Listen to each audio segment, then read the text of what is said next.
Check பண்ணுங்க, நிச்சயமா வரமாட்டார். தேர்தல் சமயத்துக்கு மட்டும்தான் செங்கல். சாவு வீட்டுக்கு சங்கோட போறதும் தேர்தலுக்கு செங்கலோட வர்றதும் உதயநிதிக்கு பழக்கம். இந்த வாட்டி அவர் வரும்போது ஒரு செங்கல் இல்ல 7 செங்கல் தூக்கிட்டு வரணும். ஏன்னா 28/2/2022 இருந்து 9/1/2025 வரைக்கும் கிட்டத்தட்ட 10 முறை அவங்க சுகாதாரத்துறை அமைச்சர் மா சுப்பிரமணியம் பெரம்பலூர், மயிலாடுதுறை, திருப்பத்தூர், தென்காசி, ராணிப்பேட்டை, காஞ்சிபுரம் இந்த 6 இடத்துக்கும் நாங்க மருத்துவ கல்லூரி கொண்டு வருவோம்னு சொல்லி வாக்குறுதி கொடுத்திருக்காரு.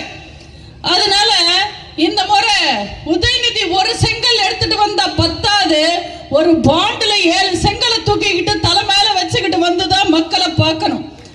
இப்படி கதை விடுறதுல, மக்களை ஏமாத்துறதுல தாத்தாக்கும் அப்பாக்கும் சலச்சவரே இல்ல இவர். இந்த கொத்தடிமை கும்பலுக்கு இவர் தான் அடுத்த தலைவரா. கேட்டா சின்னவரு சின்னவரு சின்னவருன்னு கூப்பிடுறாங்க. அண்ணா சமைச்சு வச்ச சோற திருடி தின்னவரு உதயநிதி தாத்தா, நல்லா மின்னவரு உதயநிதி அப்பா. அந்த வகையில வேணும்னா இவரு சின்னவரா வருவாரு. பத்திரிக்கைக்காரங்க மைக் நீட்டினா போதும், எனக்கு மதம் எல்லாம் முக்கியம் இல்ல, நான் மதம் எல்லாம் பார்க்க மாட்டேன்னு சொல்லுவாரு. அதே கிறிஸ்துமஸ் விழாக்கு போனா நான் ஒரு கிறிஸ்துவன், நான் கிறிஸ்துவனா இருக்கிறதுக்கே பெருமைப்படுறேன் அப்படின்னு சொல்லுவாரு. அதே ரம்ஜான் நோன்பு ஃபங்க்ஷனுக்கு போனாருன்னு வச்சுக்கோங்க, நான் எல்லாம் இஸ்லாமியர்களின் சகோதரன், நாகூர் ஹனீஃபா மடியில தான் வளர்ந்தேன்னு பேசுவாரு. அதே தேர்தல் வந்துடுச்சுன்னா எங்க குடும்பத்துக்கு ஹிந்து பற்று இருக்கு, எங்க அம்மா கோவில் கோவிலா போவாங்க, நாங்க கும்பாபிஷேகம் எல்லாம் நடத்துவோம்னு பேசுவாங்க. உதயநிதியை பொறுத்த வரைக்கும் மேடைக்கு கிறிஸ்டியன், பிரியாணிக்கு முஸ்லிம், ஓட்டுக்கு ஹிந்து, இப்படி கலர் கலரா கலர் மாத்திக்கிற பச்சாந்தி தான் நம்ம பால் டாயில் பாய்.